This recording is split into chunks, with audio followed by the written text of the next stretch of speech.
G'day, welcome to Kauri's instructional videos. Today we're going to be looking at barrel repairs, minor barrel repairs that don't need to be addressed by a master cooper, that you can repair yourself in the winery, and in most cases you can do while the barrel is still full.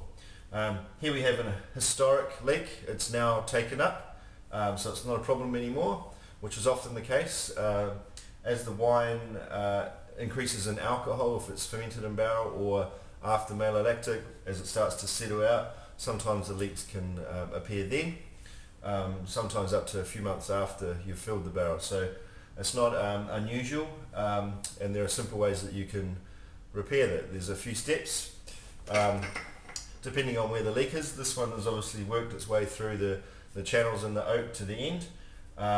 So what we're going to do is just put in a little wedge into this one as an example. But as a first step, there's a few things you can do. First of all, you can use some wax. So you clean up the leak and just get some cooper's wax and rub that on. Sometimes it's quite hard and it needs a bit of softening, and using your fingers to do that. And what that does is it just blocks up the pores, allowing while the wood's still expanding, and stopping that leak. If it's a very small minor leak, then that's generally enough to do that. And then once I've stopped warming this wax and it cools, it will harden, becomes a better barrier. If that doesn't stop the leak, then the next step is to put a wedge in, something like this, for example. So you can just scrape off that wax, and before you put the wedge in, best thing is to just use a hammer and nail and make a hole in the direction of the grain from front to back, so just a small hole.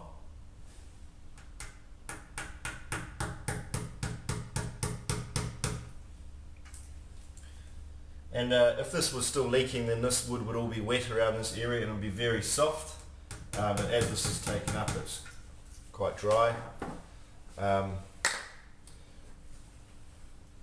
And depending on the size of the leak would also dictate what size wedge you'd use. Because this isn't actually a leak anymore, I'm just going to use a very small wedge. And what this will do, I'll zoom in shortly so you can have a closer look, but what this will do is just basically expand and tighten up the grain in that area, which is also enough for the leak to take up. And in most cases on the head leaks, on the chime I should say, then that's enough for these to take up. Where you have to be a little bit careful, if it's in between the join and the staves, or right next to it, then you have to be a little bit more careful with that. So I'll talk about other options for those leaks shortly. Now I'll just zoom in so you can have a good look at what I'm doing. Okay, so here we are, we have our historic leak with a little hole where I've put a nail hole in for my wedge to go in, just to give me the direction of travel. If you don't do that, then the wedge might just go off on a different angle, so that's just to give you a true straight direction into the grain. And this is just a very small wedge, as I said, because the leak is actually taken up. There's not a huge need for me to do this, but just as an example we'll be showing you. So what we're going to do is we're just going to bang it in straight down the grain,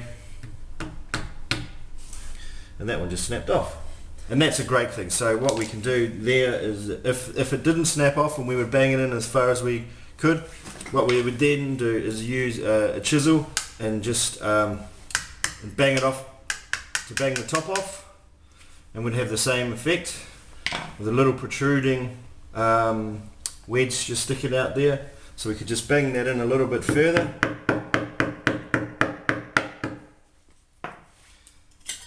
You can always test with your scraper. It looks nice and tight. Give it a quick sand. So there's no rough edges. Nice and smooth now. And for extra security, you could just put a little bit of wax back on top and rub that in. This wax is great for small leaks that could sometimes come in between the staves if the barrel hasn't been rehydrated properly, or little leaks like this.